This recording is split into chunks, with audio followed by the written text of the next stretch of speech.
program up. It takes time to, pull enough data together to know where your priorities really are. Is the data good enough? And so then when you put the call it the corrective action or the solutions in place to address those risks and priorities, it takes time. And hopefully there's enough patience going on there. You can't execute, and it's not like you flip a switch and all of a sudden you're there. So, right. Susan, you were talking a lot about the small utilities, and I, like I said, having done some of that stuff here in Arizona, it's your heart goes out to them because Herculean efforts, and try as they might, sometimes they're just not equipped, and the tool set isn't there, and the bench depth isn't there. What are some of the biggest challenges for getting asset management programs, or at least the awareness and some of the work you guys were talking about, getting those implemented or getting those to to take root at the local level on the small, particularly at the small utilities? Thanks, Tacoma. Yeah, I started to talk about those and only hit a couple or one. The main one being human resources and their time. They're focused on managing the utility and may or may not have time to put together these plans. And so they're looking to others to help them and or to find that the people to help them do that. Even slightly larger utilities may have that challenge. Large utilities can have people to do it, but they also face the challenge of people agreeing that this planning needs to be done as opposed to maintaining resources or going out and doing the work. I think one of the other things I would highlight, costs, of course, the cost to plan versus putting money in the ground, and then finding the funding sources for it. Small utilities in particular have a harder time getting funding, even though there are other federal programs with the available funding. Sometimes small utilities have a hard time qualifying for it, and they don't have access to the bond markets like the larger utilities do. So they often need grants because they don't want to raise their rates. So that's a big challenge. And then that leads me to maybe the most important challenge is political support. Often the rates are determined by mayors and city councils, and they don't want to raise rates, or they don't raise rates enough to pay for all of this. And so one of the benefits of the asset management program is I think as Bob was kind of alluding, you have a plan in front of you that says we need to do these things in order to provide you this water, and it's going to cost us this much. And people can often support that, and they will maybe more willing to. So that's one of the big benefits of then trying to get the political support and understanding for the necessary rate change that sometimes follows. Yeah. Well, and dealing with small utilities, which we've done a lot of in the past, if you have and I'm just picking some numbers here because they can be somewhat typical, but if you're looking at a 10% margin on your cost versus your revenue, and to be able to sustain some things, and if it's a municipal, at least you got to break even. 10% for an agency that has a $400 million budget, that's a good chunk of money. You can do some good engineering with that and some good stuff. But when your budget is, barely cresting $60,000 for the year, and there are some small agencies in Arizona that are doing that, try to come up with $6,000. They can't. So then the follow-on question is what kind of assistance programs would there be available for someone to be able to say we need to do asset management because we have to look, protect our long-term infrastructure, small as it might be, but these are the people that are counting on us. So what kind of programs are available that maybe either come from the federal side of things? So the same programs I was mentioning, the state revolving fund programs and USDA have set aside certain portions of that money to help pay for asset management plans. They're recognizing the benefit of it and the need to pay for it. Certain states have started to at least require asset management plans as part of infrastructure development. And so they may provide funding for that. But I know USDA and EPA both set aside a small portion of their programs to pay for asset management plans. There's a lot of competition for it. There's a lot of need out there. So there are various legislative efforts to provide more funding, but that's in the works.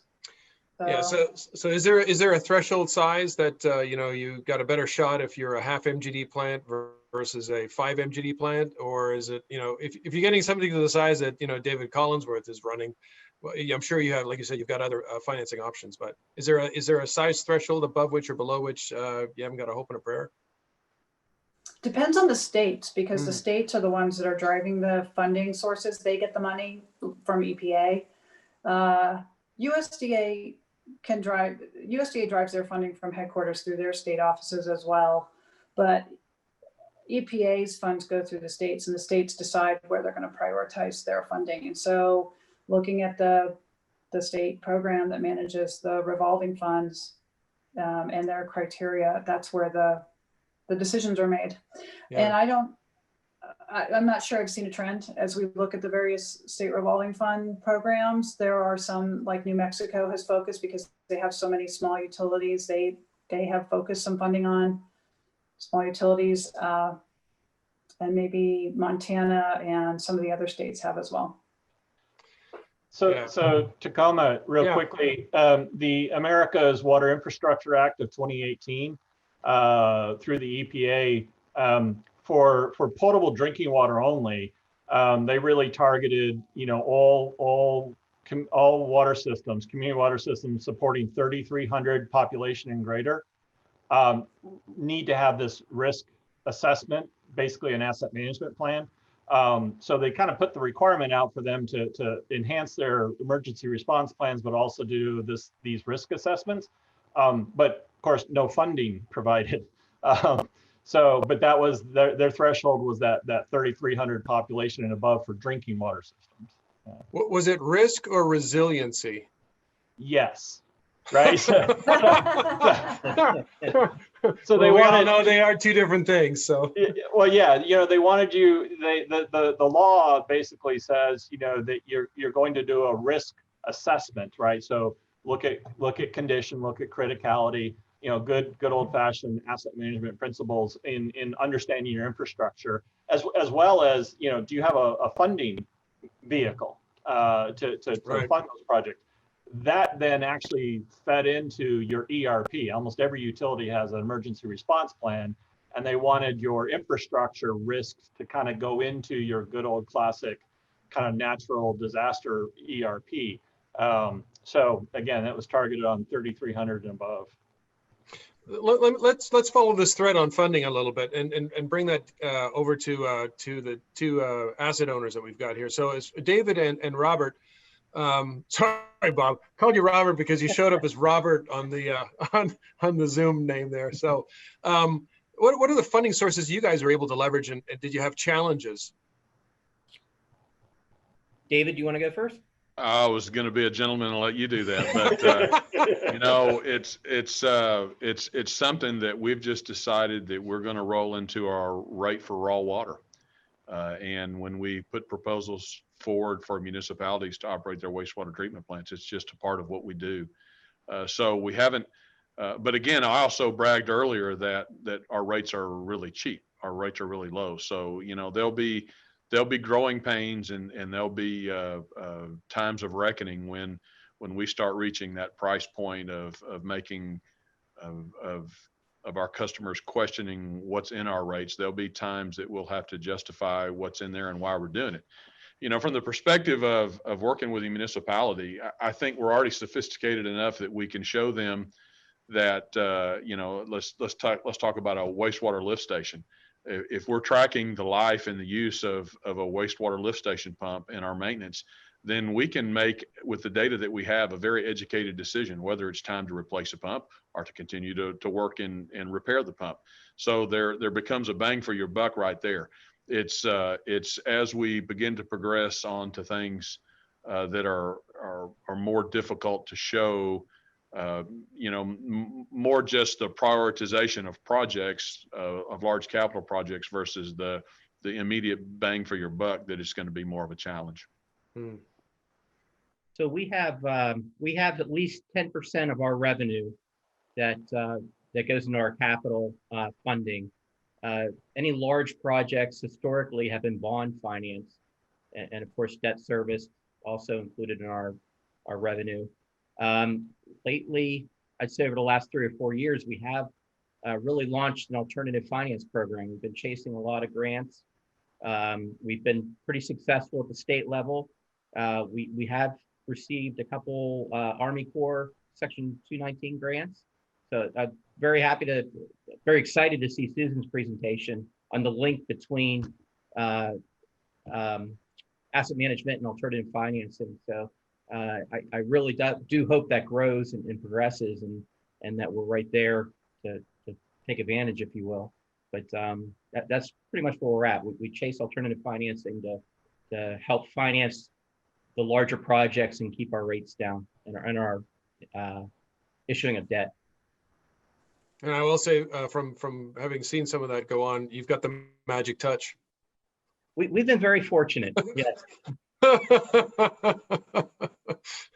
So yeah, you know, because I mean, funding is there's a lot of cool things one wants to do, and funding is always a big challenge in these things. And I know from a corporate perspective, what we used to do is, because we were basically in a for-profit situation, we just looked at it as it's part of the cost of us doing business because of our obligations that we had as far as asset condition on hand over 20 years from now. So these long-term plays. So, you know, when we cleared the decks back in early 2000, we basically said, look, we've got these assets that are going to have to last 20 years, and we got to give them back in as good or equal shape. How are we going to do this? And, you know, you scour the world for all the best stuff, and you sort of clear the decks. And you go, well, you know what? There's some really sharp tools out there that help us manage the more complicated and significant systems in play, like RCM, and there's a whole bunch of other kinds of tools that are very effective. But the notion of putting together a management program that's specifically focused on assets overall and aligning the organization internally, it was just basically what we looked at as a cost of doing business. And that return on investment really, we realized, was going to come a few years out. But when you're looking at a 20-year horizon, it made a lot of sense, Some of the challenge with the short-term contract operations or the short-term view is if you're looking for return on investment within a year or two, it's not going to happen, because it just takes longer to, but if you put it in play, I mean, we need to be thinking much longer horizons and time horizons, and thinking for our children, because they're not going to be able to afford to replace the entire infrastructure on their own. It's not possible. There's a question that popped through, David, to kick it back to you for a second. You mentioned the notion of managing risk as the focus when budgets are tight. I'm reading you the question now, which is often the case. Isn't maximizing the value of the portfolio as important as managing risk in these times? Yeah, great question. And I'd love to punt to my colleagues Bob and David. I was really glad you stepped up and answered that one. Well done. I'll mute. And I'll speak, again, former asset owner, and actually, my alma mater there, Colorado Springs Utilities, we're a municipally owned utility, right? So the citizens, the ratepayers owned the utility. And so that's an interesting thing, right? Portfolio value. That was one of the things when we found asset management, understanding our infrastructure value, we'd always run on book value, and we had to quickly start looking at replacement value. And we were for service. So I had electric, gas, water, and wastewater, generation, treatment, distribution, transmission, collection, all of that. And being a municipally owned utility, though, we were nonprofit, right? And not for profit. And so value, it was just an interesting topic, right? We didn't talk about value of the system because everyone owned it. It was the value to the citizens and the ratepayers. And so, a portfolio value was kind of a foreign concept, and Susan can probably speak to this, but as a governmental municipal entity, we weren't for profit. Like, heck, we weren't even allowed to build cash reserves for our capital projects. It was we had our O&M and we had our capital, and never should the two mix, and so our capital was predominantly municipal bonds, right? And so we were always worried about our credit rating and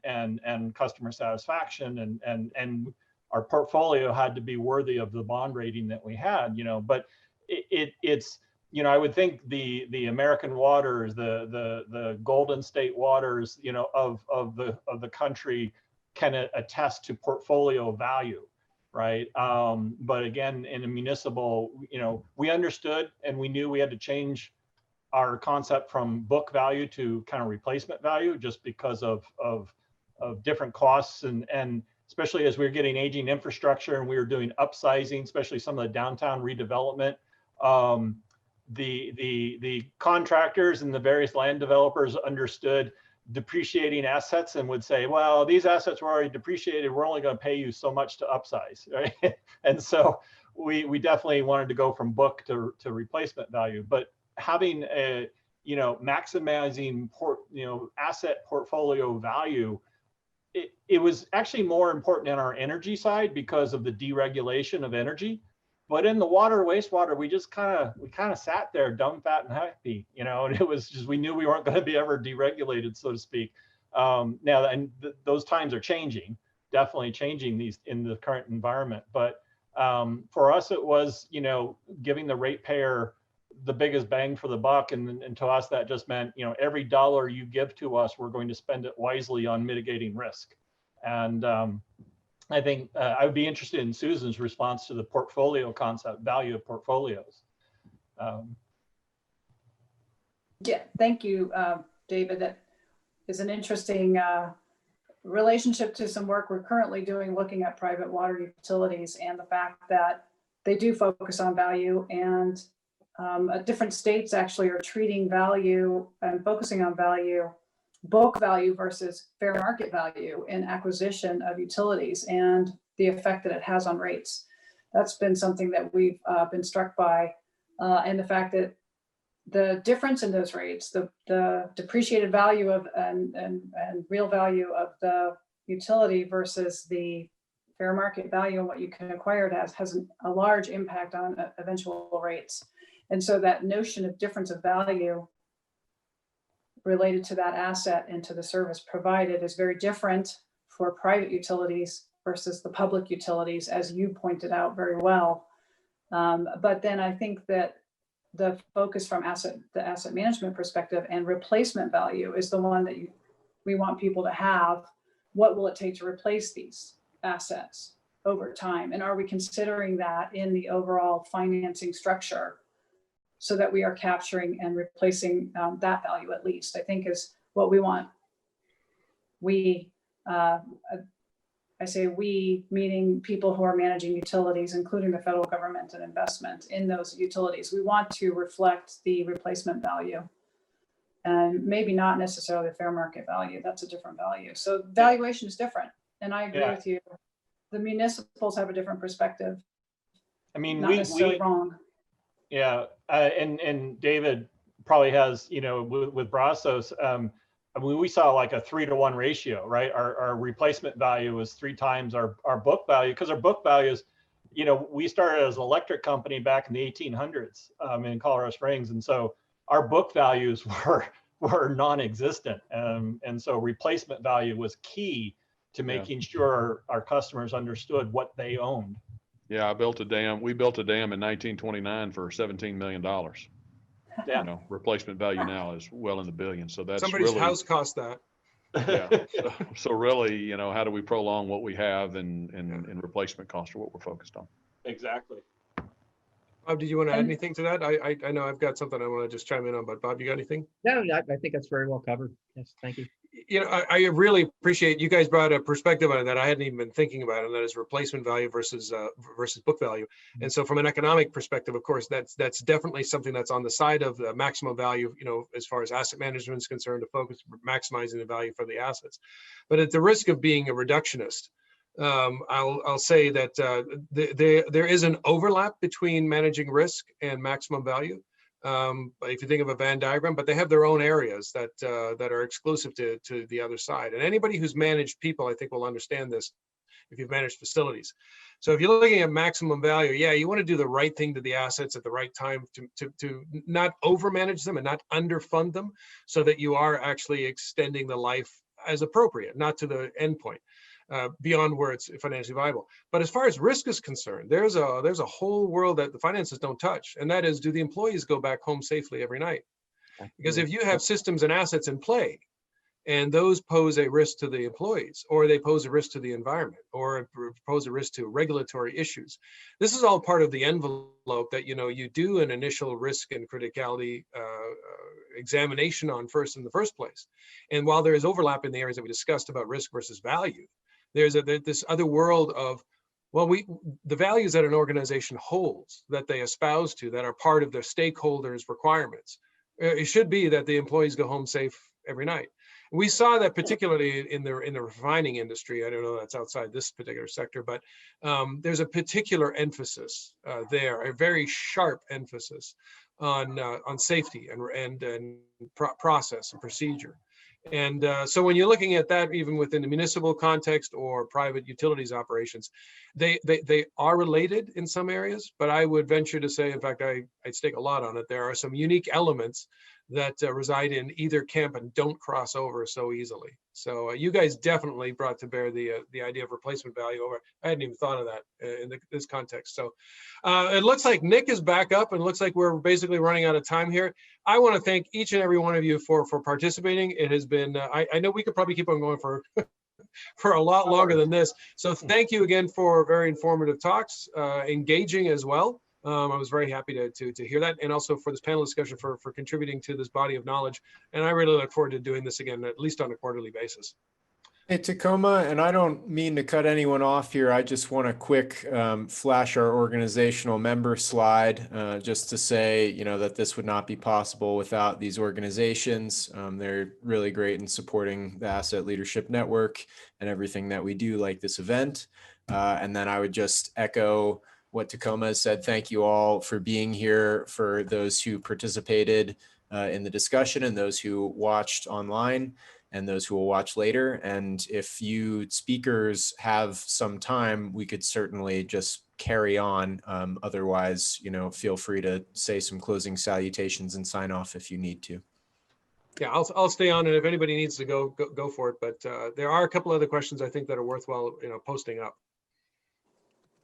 Okay, I've got to step off, folks. Thank you David, very much. thank you very much. I appreciate meeting Thank you you, all, David. and great discussion. Well done. Yeah, Thank Bob. you, David. Goodbye, everybody. Thank you very much.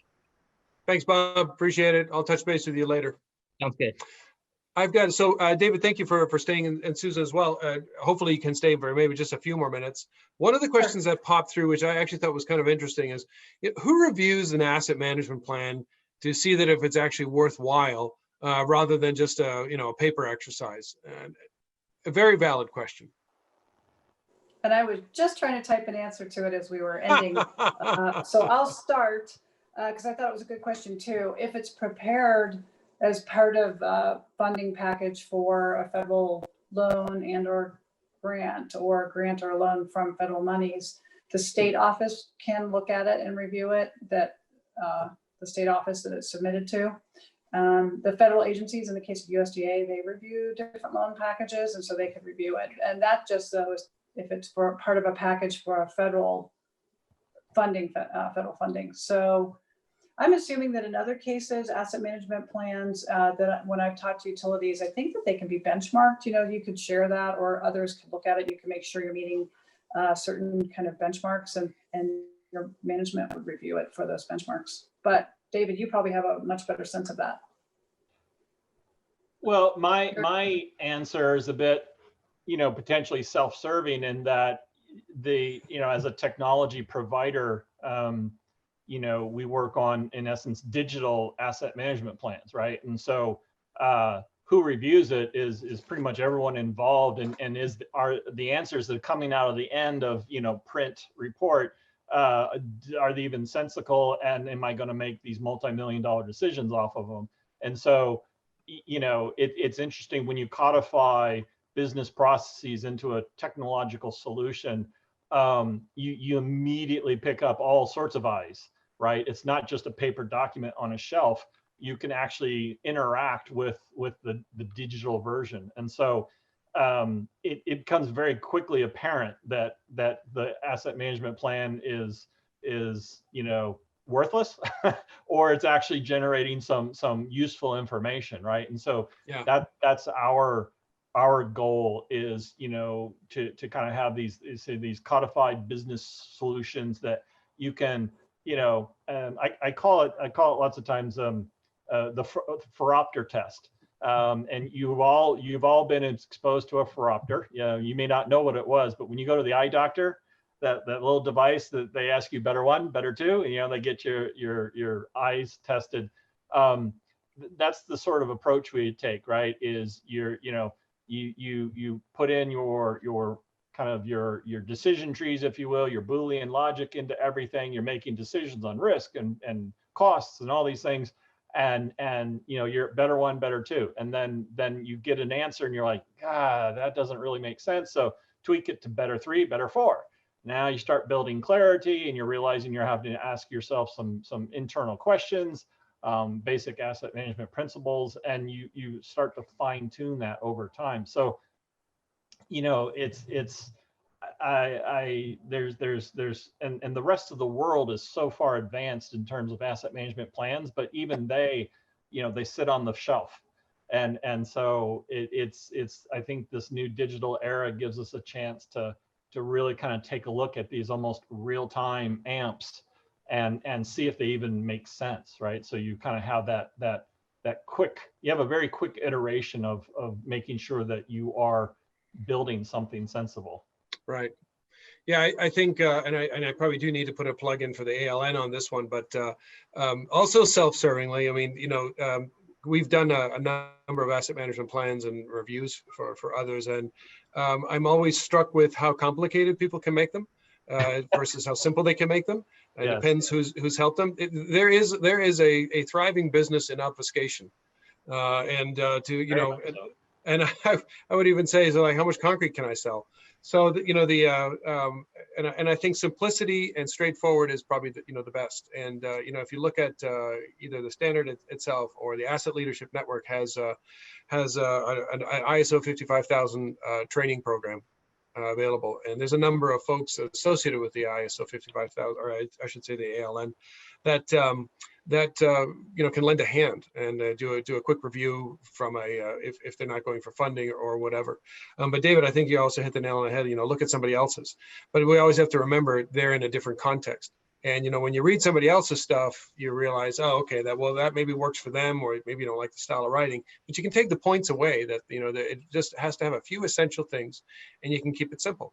And I always say take baby steps and start with something, and if it starts making good common sense, and it starts sharpening the focus on where you need to pay attention, and it starts bringing some return on investment, okay, notch it up, take it up another notch. If at the end of the day your goal is certification, that's a little bit of a bigger apple to take a bite out of. Yeah. Well, and I think what's interesting is, and Tacoma, you and I have talked about this, I think it's an important point to bring up in this forum is, so many organizations, they're like, okay, we're going to do asset management. So the first thing we need to do is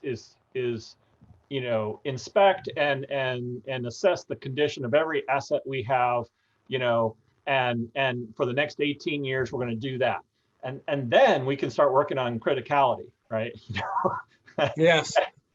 and so backwards, right? And when you look at criticality first and what are your critical assets, those are the ones you better understand condition first. And that is a challenge.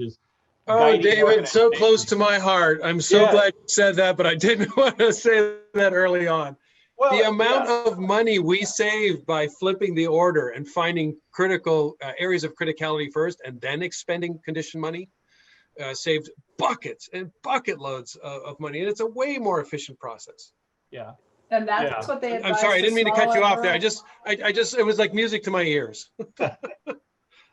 And I'm cutting you off further and saying that's what they advise small and rural utilities to do, is just focus on those because they can't afford to do all the process that you're talking about, David. Exactly. Yeah. Well, yeah, it's just kind of common sense, when you just how you run your own household, right? You're gonna spend the money on the stuff you can't live without. So. Yeah. Well, exactly. And I think the household example I always look at is like most of us have cars. And if we managed our cars the way public infrastructure is managed, I'm not sure we'd be able to get back and forth to work very well. Right. There'd be a lot of jalopies on the road. But I mean, it's relatively straightforward. We intuitively know, we got to deal with the tires, or we're not going anywhere. and you have to look after the oil in the engine or it's not going to go anyplace. And then, you know, the entertainment system, while it's sure nice to have, you can probably get to and from work into the grocery store without the entertainment system or even the radio. So, you know, there's an automatic prioritization that goes on there. And if you just expand that a little bit, look a little bit deeper within the utilities, you're going to find some of those answers. I always say though, too, is if you start off with understanding, you know, why do you exist? What is the reason why the agency, the organization, the treatment plant, you know, why does that infrastructure, why does it even exist? What's that level of service that it's supposed to be providing? And then making sure, and it was a great session a number of days ago on the stakeholders and the disparity sometimes between level of service depending on the socioeconomic or cultural background, you know, one resides within. These public infrastructure assets, they're designed for everybody's use of equal measure. And so, you know, looking at the system, figuring out what you're supposed to be, that why are you there? It's a free exercise that you can carry on internally. Yeah, you got to pay for staff to show up, but it's basically, it doesn't cost you anything to figure out exactly, very cleanly, very crisply, why do you exist? From that, so much flows in terms of them being able to prioritize. Oh, okay, you know what? We maybe we shouldn't worry about the color of something. Maybe we better worry about the condition of the pipe, you know, rather than its color. Well, and that's the conversation I have with at ASCE, you know, is getting engineers to understand, you know, so many civils will, you know, I'll talk about asset management. They're like, oh, that's we don't do asset management, you know, and it's like, well, of course you do. And you know, especially very specifically when you get into like hydraulic modeling, you know, everyone talks about having an all pipes model, right? That's the holy grail of hydraulic modeling, is to model, you know, every single pipe in the system, but they do what they call skeletonizing, right? Mm-hmm. They will model the transmission mains, the major pipes, you know. And so I'll tell them, I said, oh, well, you're doing asset management. They're like, oh, no, we're not. We're doing hydraulic modeling. Well, what pipes have you modeled? Well, the important ones. The critical ones. Yeah. Well, that's the foundation of asset management. And they're like, wait a minute, you know, you tricked us. You know, it's like, well, no. You know, the asset management plan is just like your hydraulic modeling. You focus on the core infrastructure that is the backbone, the foundation, the skeleton, you know, to the system. And so we just have to expand the vocabulary is what we're. Yeah, you know, and it's interesting, you know, what is asset management? It's the coordinated activity, you know, that's a really, you know, an important thing. A lot of asset management is already done. It's perhaps just a little bit uncoordinated. I'm not using the word in a pejorative sense, but just in a factual way. That it's like, it's just not coordinated very well. And there's a lot of things that they instinctually do. Sometimes the order makes a difference to save money, but you know, and then a few other things to bring into it. And even in very rudimentary basic steps, asset management, and we've been on this bandwagon for a number of years now. It is not some enigma that you've wrapped in a puzzle or whatever that phrase was. It is actually rather accessible and easy to do, as long as you just put it in some bite-sized pieces and think about it a little bit logically, and you know, away you go. You do have to have a couple of controlling documents to keep you on the straight and narrow, to make sure that people know what they're supposed to be working on. But other than that, it's pretty straightforward. It's accessible. It is not the elephant in the room that's going to run you over. I think we've exhausted the questions. There were some other ones that are more best dealt with on a one-on-one basis. Anyways, thank you guys again for staying a little bit extra over time. Thank you to everybody who's been watching and those of you who've hung on for the rest of this. Appreciate it, and we look forward to doing this thing again someday. So, all right, thanks guys. Thanks, appreciate it. Thank you. Have a great weekend. Thanks. I know it's a few days away, but still. It's always good to look for a weekend. Yes, it is. Thank Take care, you. guys. Bye-bye.